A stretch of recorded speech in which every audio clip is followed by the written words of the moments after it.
শওকত আজিজ রাসেল, আমি শুনেছি যে আপনি সরকারের কিছু সমালোচনা করছেন, যাদের যে কারণে বিনিয়োগ বাড়ছে না, আইনশৃঙ্খলা পরিস্থিতি না হলে তো বিনিয়োগ আসবে না, এবং এই কথাগুলো ব্যবসায়ীদের অনেকেই বলছেন, আমরা শুনছি।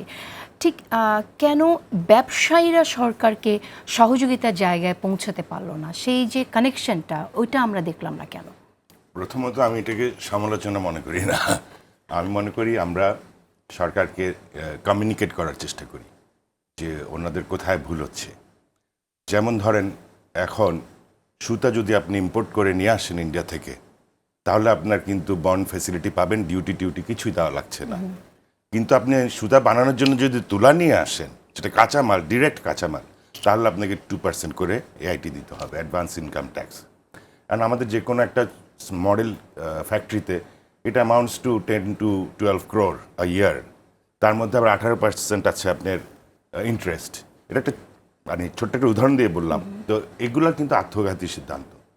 তো আপা যেটা বলল, আপনার যদি জব না থাকে তাহলে তো চাঁদাবাজি তো একটা ব্যবসার মডেল হয়ে দাঁড়াচ্ছে এখন আমাদের দেশে। এই যে খুন, আজকেও পত্রিকায় দেখলাম আপনার মেরে ফেলা হচ্ছে, একে এতগুলো খুন হলো, আপনি বলেছেন। তো এগুলোর একমাত্র কারণ আমাদের কর্মসংস্থান নেই। আর কর্মসংস্থান, আজকের পত্রিকা আরেকটা জিনিসও লক্ষ্য করেছি আমি, এই বছর 20% কম শিল্পের যন্ত্রাংশ ইম্পোর্ট করা হয়েছে, যেখানে 20% প্লাস হলে আমরা এটাকে রিজনেবল মনে করতাম। তাহলে প্লাসটাকে ধরেন, আবার মাইনাসটাকেও ধরেন, 40% অ্যাকচুয়ালি আপনার নেমে গেছে। তো আপনি যদি শিল্প করতে না পারেন, কর্মসংস্থান তৈরি করতে না পারেন, তাহলে তো আপনার এখানে এ ধরনের অস্থিরতা থাকবেই। এবং প্রতিনিয়তই কিন্তু আপনার চ্যালেঞ্জটা কোথায় আপনার কাছে কি মনে হয়, যে কেন পারেনি আমি সরকার? মনে তো করি চেষ্টা পলিসি করেছে, আমরা রিফর্মের দেখলাম। একটা গ্যাপ আছে। পলিসি যে প্রথমটা আমি বললাম, সেটাও একটা পলিসি রিফর্ম। তো আমাদের এই সরকার যদি আমাদের সাথে বসে আলোচনা করে, আপনি নতুন ফ্যাক্টরি করে নতুন রেভিনিউ সোর্স বানান। পুরানো ইন্ডাস্ট্রিকে বারবার আপনি অ্যাটাক করছেন যে এটা বাড়াও, ওটা বাড়াও, এটা বাড়াও। আপনি নতুন করতে না পারলে, আর এই যন্ত্রাংশ যেটা আমি বললাম, সেখানে কিন্তু আপনাকে আবার ক্যাটাগরি আছে। এটা কি আসলে শিল্প নাকি পাওয়ার প্ল্যান্ট না কি? আর G2Gও হতে পারে। তো G2Gকে আমি মনে করি যে ইনভেস্টমেন্ট না, এটা ওর টাকাটা ওরা রিপ্যাট্রিয়েট করবে, ওরা আমাদেরকে ফেভার করছে না, এবং তাদের ডলার তাদেরকে পাই বুঝাই দিয়ে আসতে হবে। তো সেক্ষেত্রে সেটাকে আমি আপনার শিল্পায়ন বা ইন্ডাস্ট্রিয়াল ইনভেস্টমেন্ট বা ফরেন ইনভেস্টমেন্ট হিসাবে ধরি না। বিটার যারা ক্লেম করছে ওরা, আমি এটা কিন্তু মানতে রাজি না। আচ্ছা, আসবো আবার আপনার কাছে। অপূর্ব জাহাঙ্গীর, বেশ কয়েকটি প্রসঙ্গ এসেছে। আমি প্রথমে একটু জানতে চাই যে যেমন আইন শৃঙ্খলা পরিস্থিতি নিয়ে আজ আমরা প্রেস উইং থেকে শুনলাম যে পরিস্থিতি, সহিংস ঘটনা সেভাবে বাড়েনি। আমরা এই তুলনাটায় আওয়ামী সময়ের সাথে যে যাচ্ছি, এটা থেকে কবে বের হয়ে আসবো? মানে আমরা তো আসলে স্বস্তিদায়ক একটা পরিস্থিতির কথা বলছি, কিন্তু তুলনা থেকে বের হতে পারছি না কেন? প্রথম প্রশ্ন। ধন্যবাদ আমাকে আমন্ত্রণ জানানোর জন্য। আজকে আসলে এই যে স্ট্যাটিস্টিক্সটা আজকে প্রকাশ করা হয়েছে, এটা যে সরকার খুব গর্বের সাথে বলছে তা কিন্তু না। ঠিক আছে, আমরা এখনও বলছি যে মানে এটা বেটার হওয়ার অনেক জায়গা আছে। মানে ইটস নট লাইক যে we are satisfied with what we have done.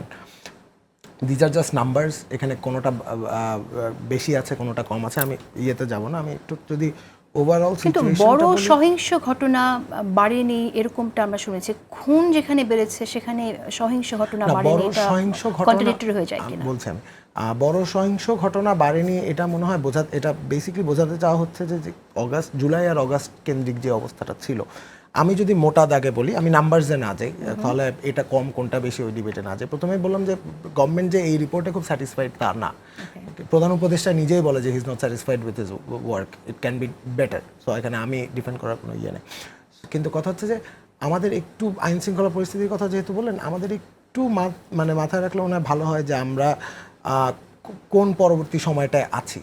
মানে আপনি যখন জুলাই লাস্ট 1 বছর হতে যাচ্ছে জাস্ট, এটা কিন্তু 15 বছরের অট্রাসিটি। ঠিক আছে, আপনি যদি আইন শৃঙ্খলা বাহিনী বলেন, পুলিশ আর জনগণের মধ্যে কি এখনও ওই রিলেশনশিপটা বিল্ড হচ্ছে কিনা, মানে জনগণ পুলিশকে ট্রাস্ট করতে পারছে কিনা, পুলিশও জনগণকে, এটা তো দুই সাইডের ট্রমা। তো এটা কতদূর ঠিক হয়েছে সেটা একটা দেখার বিষয়। দুই হচ্ছে যে এই পরিস্থিতির পর যখন আজকে এই পর্যন্ত আমরা আসলাম, আমি জিনিসটাকে without defending the fact that যে এটা আমি বলছি না যে খুব ভালো অবস্থায় আমরা আছি, কিন্তু ইট কুড হ্যাভ বিন ওয়ার্স। সেটাও আমার মনে হয় একটু আমাদের তুলনা মানে মাথায় রাখা উচিত আর কি, যে এটা আরও মানে যদি আমরা ওয়ার্ল্ডের ইতিহাস দেখি যে যেসব জায়গায় এই ধরনের ঘটনা ঘটেছে সেই অনুযায়ী যদি আমরা তুলনা করি আমরা আরও বেটার হতে পারতাম, কিন্তু আমরা যে খুব অনেক খারাপ অবস্থায় আছি তাও কিন্তু না। আস্তে আস্তে দিন বেটার হচ্ছে। আপনি যদি এক বছরের প্রোগ্রেস দেখেন তাহলে দেখবেন যে আইনশৃঙ্খলা বাহিনী তো আগের চেয়ে তৎপর হয়েছে। আমরা তো যাদের যে ধরনের ইনসিডেন্ট হচ্ছে হয়তো পরে হচ্ছে, কিন্তু তারপরে গ্রেফতার হচ্ছে এবং তাদেরকে একদম প্রপার জুডিশিয়াল তো ট্রিটমেন্টে আমরা তো জায়গা দেখছি দেওয়া যে হচ্ছে। একটি ঘটনা ঘটলেই আইন শৃঙ্খলা বাহিনী বিভিন্ন রকম আমরা যেমন স্বরাষ্ট্র উপদেষ্টা এখন বলেছেন চিরুনি অভিযানের কথা বলছেন, আগে ডেভিল হান্টের কথা বললেন। তো এটা একটা বড় ঘটনা না ঘটলে তো এটা হতো না, কিন্তু ডেভিল হান্ট হওয়ার পরও কিন্তু ঘটনা না আমার মনে হয় থেমে থাকেনি। জি, ডেভিল হান্ট যেটা বলা হয়েছিল এখন যেটা বলা হচ্ছে এর মাঝখানে যে কিছু হয়নি তা কিন্তু না, এটা তৎপর আছে। যখন এই ঘটনা ঘটে তখন কি জিনিসটা আরো জোরদার দেওয়া হয়, যেটা সব জায়গাতেই দেওয়া হয়। কিন্তু কেমন না যে ইনসিডেন্টগুলো ঘটে যাচ্ছে, আইন শৃঙ্খলা বাহিনী ঠিক আছে একটা দিন গেল তারপর হাত সরে নিল, তা কিন্তু না। আরো বেটার, আমি কোনোভাবেই কিন্তু বলছি না যে আমরা খুব ভালো জায়গায় আছি, আমরা কিন্তু যেই অবস্থা খারাপ হতে পারতো তার চেয়ে ভালো আছি সেটুকু বলতে পারি। আচ্ছা, শওকত আজিজ রাসেল, আপনার মন্তব্য শুনবো এই অপূর্বর কথার প্রেক্ষিতে। আপনি কি এগ্রি করেন কিনা যে গণঅভ্যুত্থানের পরের সিচুয়েশন আরো খারাপ হতে পারতো সেই জায়গা থেকে সরকার যা করছে? আপনার মন্তব্য শুনতে চাই। ও আচ্ছা, হ্যাঁ এই খানিকটা সত্য, আরও খারাপ হতে পারত, কিন্তু কেন জানি এখনো সচল হতে পারছে না। আর প্রশাসনকে আমি অ্যাকমপ্লিসও বলতে পারি টু সাম এক্সটেন্ট, কারণ ওরা কিন্তু চাঁদাবাজদের সাথেই কাজ করে। তারা একটা সিন্ডিকেট, একে অপরকে কিন্তু আপনার ছত্রছায়ায় কিন্তু তাদের একটা অ্যারেঞ্জমেন্ট থাকে, তো সেটা ভাঙা রাতারাতি সম্ভব নয়। আর এখন ললেসনেস ইজ অ্যান ইস্যু, কারণ এখন একটা অন্তর্কালীন একটা সরকার যাচ্ছে, এখানে কেউ কারো কথা শুনছে না। আপনার বিভিন্ন রাজনৈতিক নেতারা তারা প্রশাসনকে ধমকাধমকি করছে, থানা গিয়ে দখল দিচ্ছে, এগুলো আমরা তো পত্রপত্রিকায় প্রতিনিয়ত দেখতে পাচ্ছি। তো এখানে আমি মনে করি একটা অপারেশন ডেভিল হান্ট আমার মনে হয় এটা সাকসেসফুল হয়নি।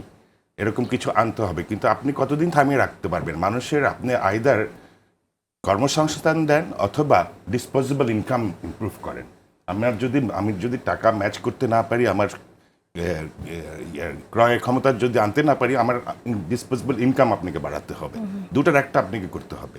তো এই ধরনের জিনিসগুলো যদি আমরা মনোযোগী না হই, এটা কিন্তু কন্টিনিউ করবে। এবার ক্ষমতায় যেই আসুক না কেন এটা কিন্তু থাকবে, সেই সরকারকেও প্রভাবিত করবে সেই সময়। আমি তাই মনে করি।